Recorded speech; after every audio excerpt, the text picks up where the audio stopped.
In the beginning, the world did not struggle. Time moved forward and distance held meaning. But as long as reality persists, choices have consequences.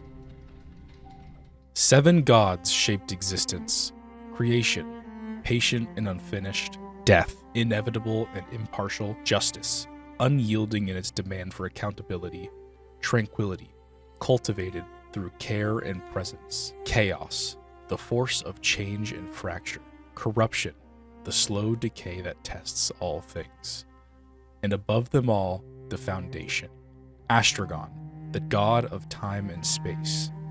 Astragon was not a ruler over the 6 other gods, but he was more powerful. So long as time flowed true and space remained stable, the rest of existence could argue, evolve, fail, and recover. And for an age beyond counting, it did, until something went wrong.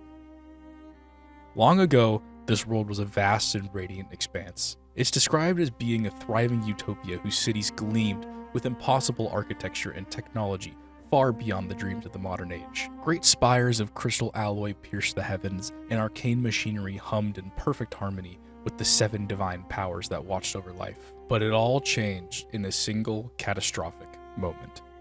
Astragon, the silent keeper of order and continuity, was silenced. Legends conflict on whether it was betrayal, cosmic accident, or something far more ancient stirring in the void, but all agree on this: his death unmade the future. With his last dying breath, Astragon unleashed a curse so vast it rippled across continents. Reality buckled and time collapsed inward. The luminous utopia was dragged violently backward into an age of smog, gears, and candlelit streets. A world of brasswork invention and Victorian austerity. The sky dimmed and the machines failed. The age of wonder became an age of shadows. Astragon's body did not fade peacefully.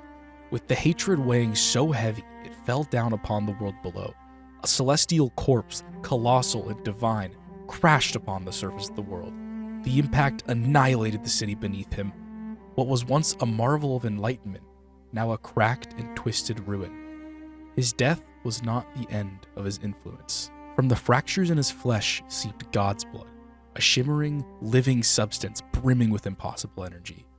It soaked into the stone, the soil, the water, and the people. In the years that followed, survival replaced belief. The remaining gods fell silent.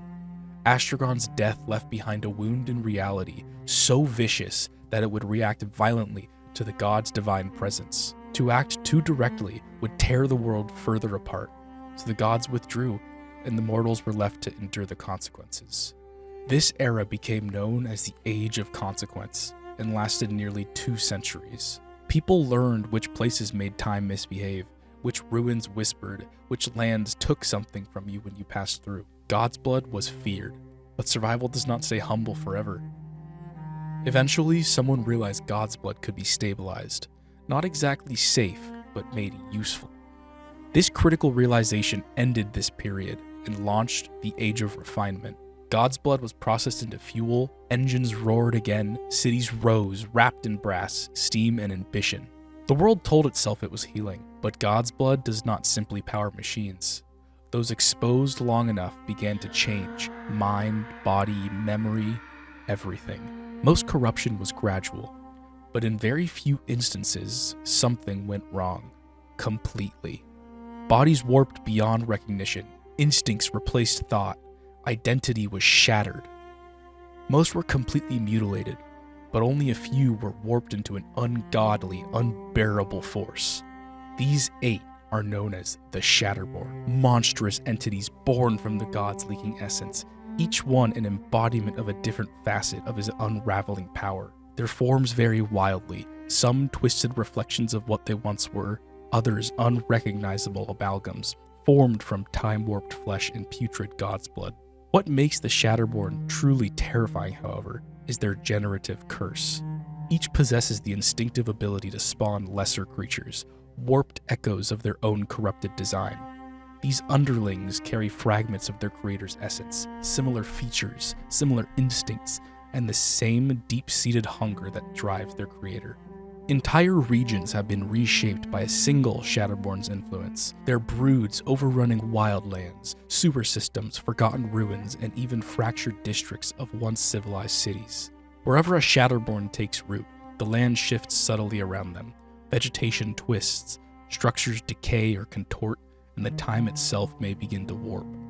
Though scholars attempt to classify them, no two Shatterborn follow the same rules of biology or magic. They are living anomalies, self-sustaining catastrophes left over from the gods' fall, each with an agenda only partially understood, and each worshipped, feared, or hunted depending on who tells the story. In the chaos that followed, the surviving gods were forced to act. Unfortunately, though, not in any way mortals would recognize. In the wake of this time-altering doomsday, the remaining 6 gods found themselves bound by the curse of Astragon, barring them from directly intervening in the mortal realm while the corpse of their fallen kin still bleeds into this world. Any divine presence strong enough to alter fate would only agitate the lingering essence of the dead god and risk tearing the reality apart again. Thankfully, the gods were not totally powerless. Each chose a single mortal vessel, a hidden avatar, someone whose soul resonated with their domain strongly enough to carry a fragment of their divine will without shattering under it. These avatars act as the gods' unseen hands, nudging fate from the shadows, yet their identities are concealed for a reason. If a known avatar were captured, corrupted, or worse, slain, the ripple through creation could be catastrophic.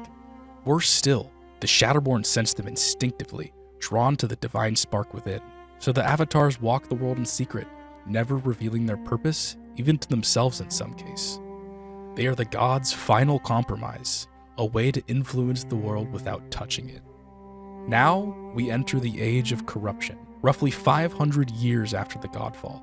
Shatterborn have become increasingly active, emerging from old refineries, scarred regions, and forgotten ruins. Once rare and isolated, they now appear with alarming frequency, forcing cities to acknowledge that something fundamental is failing. Welcome to Vantaross, where progress is paid for in blood, where reality is scarred, where every choice costs more than it should. Political tensions across Vantaross have escalated. God's blood supplies are unstable, trade routes are unreliable, and city-states that once relied on shared refinement networks now compete aggressively to secure resources. Leaders grow more militant, justifying expansion and preemptive strikes as necessary protection, while propaganda reframes exploitation as survival. War is on the horizon. Present day is defined simply as overwhelming pressure, a world holding itself together through force of habit, knowing that a single spark could turn corruption into catastrophe.